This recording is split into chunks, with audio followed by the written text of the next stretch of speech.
requirements for EB2 national interest waiver. To be considered, you need to establish either that by evidence that you have advanced degree or you are a member of profession, for example, lawyer, doctor, CPA, etc., or you have extraordinary ability and you can actually supply evidence that is establishing this claim. Okay, just because you think you are extraordinary, that's not going to be sufficient.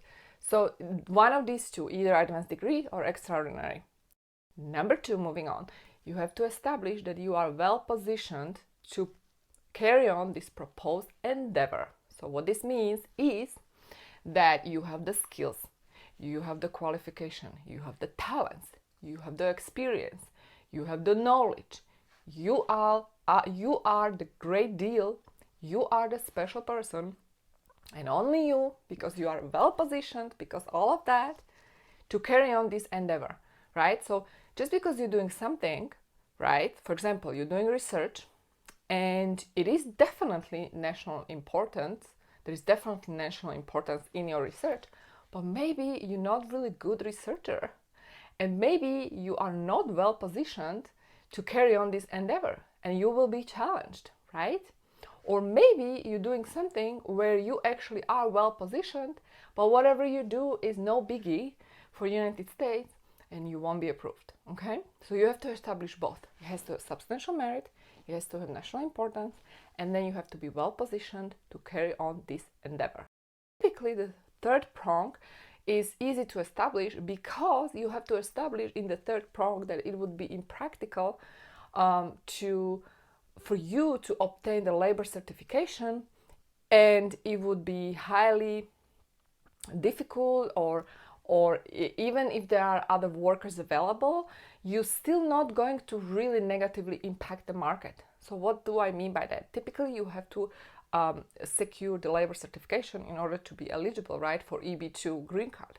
But in this case, we're talking about the waiver. You want to obtain the waiver from the Department of Labor, so you don't really want to get the perm, because you want to skip that and you want to get right away your green card, right? So you can get it if you establish by the evidence that you actually, it would be impractical for you to get this green card, get this perm certification. It doesn't make any sense. And also you are not endangering other workers.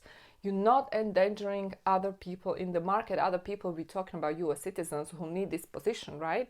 So for example, if you're self-employed, it could make sense that you will not secure this labor certification because you are self-employed. But even if you're self-employed, it doesn't necessarily mean just because you're self-employed, you can actually right away apply for waiver, right? You have to establish the other requirements.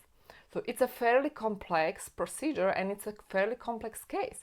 And I highly recommend that if you are on E2 visa right now, if you are doing things that are in national interest, it doesn't have to be the scope of entire United States, but it has importance, right, for United States. You are benefiting culturally the United States, or maybe you're benefiting United States economically. Many of these E2 visa investors are benefiting United States economically, right? Maybe you created jobs.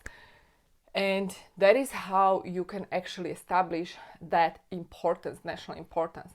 Also, that activity, that endeavor you're doing has to have substantial merit, right?